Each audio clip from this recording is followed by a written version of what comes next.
بسم اللہ الرحمن الرحیم۔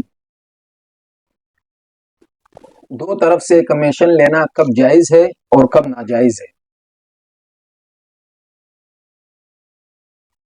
پہلی صورت جو جائز کی ہے وہ یہ ہے، اگر کمیشن ایجنٹ بائے اور مشتری میں سے کسی کا وکیل نہ ہو، بائے یعنی بیچنے والا اور مشتری یعنی خریدنے والا، اگر کمیشن ایجنٹ بیچنے والے اور خریدنے والے میں سے کسی کا بھی وکیل نہ ہو، صرف وہ یہ عمل کرے کہ بیچنے والے اور خریدنے والے کو آپس میں ملا دے، یعنی صرف ملانے کا کردار وہ ادا کر دے، صرف ملانے کا کردار وہ ادا کر دے، باقی خود معاملہ بیچنے والے اور خریدنے والے آپس میں طے کر دے۔ جب ان دونوں نے معاملے کو آپس میں طے کر دیا تو کمیشن ایجنٹ ان دونوں سے یعنی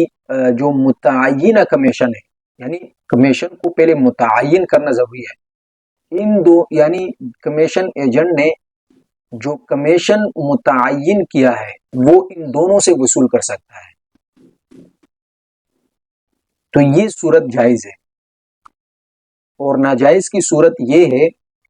کہ کمیشن ایجنٹ کسی ایک کی طرف سے اگر وکیل بن گیا تو وکالت کی صورت میں صرف اس شخص سے کمیشن لے سکتا ہے جس کی طرف سے اس نے وکالت اختیار کی، کیونکہ دوسرے کی طرف سے اس وجہ سے وہ کمیشن نہیں لے سکتا، وہ دوسرے بندے کو اس کی طرف سے کوئی فائدہ نہیں پہنچ رہا، کوئی اضافی چیز نہیں پہنچ رہا، یہ تو صرف اس کو اپنا سامان دے کر اس کو یعنی فائدہ دے رہا ہے اور وہ اس کو پیسے دے کے وصول کر رہا ہے، تو کوئی اضافی فائدہ نہ دینے کی وجہ سے یہ صرف اس شخص سے کمیشن لے سکتا ہے جس کی طرف سے یہ وکالت کر رہا ہے، تو دوسرے کی طرف سے